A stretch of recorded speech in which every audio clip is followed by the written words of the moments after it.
না, বাংলাদেশকে এগিয়ে রাখবো আমরা দুই সাইডেই, কারণ আপনার দেখেন যে আমাদের কেউ না কেউ আপনার ভালো ব্যাটিং করেছে এবং আমি নিজে আবার আমার সাথে যে রাব্বি আছে, পিয়ান আছে এবং স্বাধীন আছে, সবাই আপনার ওভারঅল মিলে ভালো বল করছেন, তা আমরা দুই দিকে আমরা এগিয়ে রাখবো ভালো।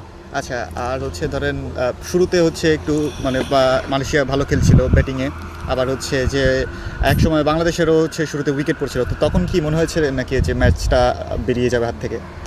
না, আমরা সবসময় আমাদের টিমের ভিতর এইটা আছে না কেন, আমাদের মানে প্রথম থেকে শেষ পর্যন্ত যে আপনার যেরকম সিচুয়েশন থাকুক না কেন, আমাদের মানে সবারই অ্যাবিলিটি আছে যে আমরা ম্যাচটা বের করব, তা আমরা সেটাই করে দেখাতে পারছি। পরবর্তী ম্যাচ নিয়ে কি পরিকল্পনা থাকবে বা হচ্ছে যে কি থাকবে, ইচ্ছে থাকবে?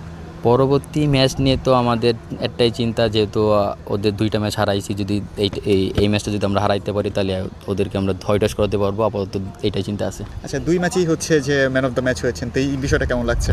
না, ম্যান অফ দ্য ম্যাচে ধোয়াটা আপনার আসলে একটা মানে গর্বের বিষয়, মানে সব থেকে আমার ভালো লাগতেছে, আমি আমার টিমকে জিতাইতে পারছি, এটা সব থেকে বড় কথা। আচ্ছা, পরবর্তী ম্যাচে কি মানে ম্যান অফ দ্য ম্যাচ হওয়ার চিন্তা ভাবনা আছে কিনা বা হচ্ছে? ভাই, আমার ফার্স্ট চিন্তা আমার টিম জিতা, ম্যান অফ দ্য ম্যাচ কে হলো না হলো এটা দেখা না, এখন যদি হয় তাহলে আলহামদুলিল্লাহ।